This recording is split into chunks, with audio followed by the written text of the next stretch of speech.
Hi everyone. Welcome back to Sanjana's kitchen 2015 YouTube channel. ఈరోజు మన ఛానల్లో చూడబోయే రెసిపీ సోయాబీన్స్ మునక్కాయ కూర. ఎలా చేయాలో ప్రాసెస్ ఇప్పుడు చూద్దాం. ముందుగా సోయాబీన్స్ని కడిగి ఇలా రెడీ చేసి పెట్టుకోవాలి. మునక్కాయల్ని కూడా చెక్కు తీసి ముక్కలు చేసి పెట్టుకోవాలి నేను చూపిస్తున్న విధంగా. ఇప్పుడు ఒక గిన్నెలో సోయాబీన్స్ని వాటర్ వేసి స్టవ్ పైన పెట్టి ఉడకపెట్టుకోవాలి. ఆ సోయాబీన్స్ ఉడికిపోయేలోపు కడాయిని స్టవ్ పైన పెట్టి 2 స్పూన్లు ఆయిల్ తీసుకుని ఒక పెద్ద సైజు ఉల్లిపాయ సన్నగా తరిగిన ముక్కలు 2 పచ్చిమిరపకాయ చీలికలు వేసుకొని దోరగా వేయించుకోవాలి.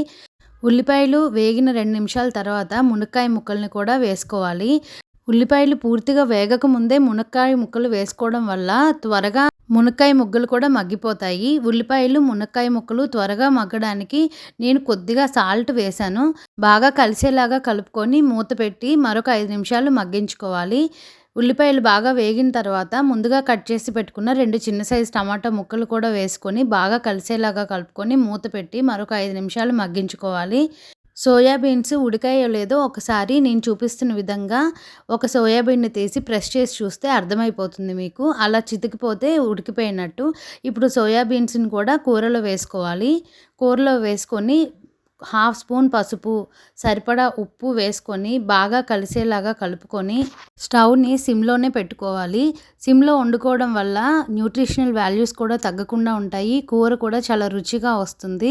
కరెక్ట్గా అన్ని ముక్కలు ఉడుకుతాయి.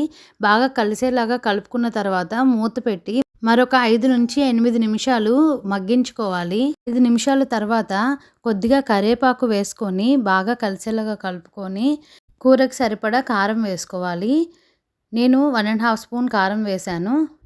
బాగా కలిసేలాగా కలుపుకొని మూత పెట్టి మరొక 5 నిమిషాలు మగ్గించుకోవాలి.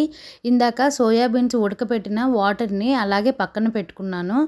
ఆ వాటర్ని ఇప్పుడు కొద్దిగా యాడ్ చేసుకోవాలి. సోయాబీన్స్ మునక్కాళ్ళు కూడా కరెక్ట్గా ఉడకడానికి. మరీ ఎక్కువ నీరు వేసుకున్నా సోయాబీన్స్ బాగా పేస్ట్ అయిపోయే అవకాశం ఉంటుంది. అందుకని చూసుకొని కొద్దిగా నీరు వేసుకుంటే సరిపోతుంది. నీరు వేసుకున్న తర్వాత మూత పెట్టి 10 నిమిషాలు ఉడకనివ్వాలి.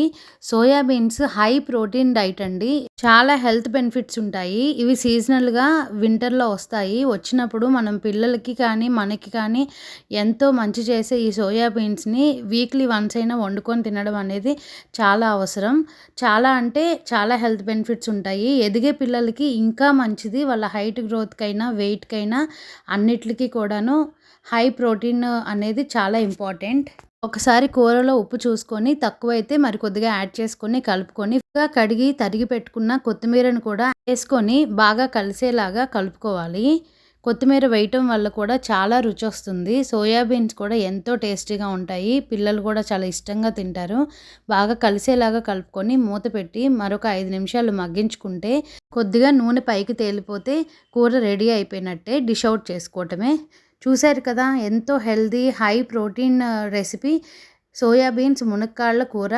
మీకు ఈ రెసిపీ నచ్చిందని అనుకుంటున్నాను. మీకు నచ్చినట్లయితే please like, share and subscribe Sanjana's kitchen 2015 YouTube channel.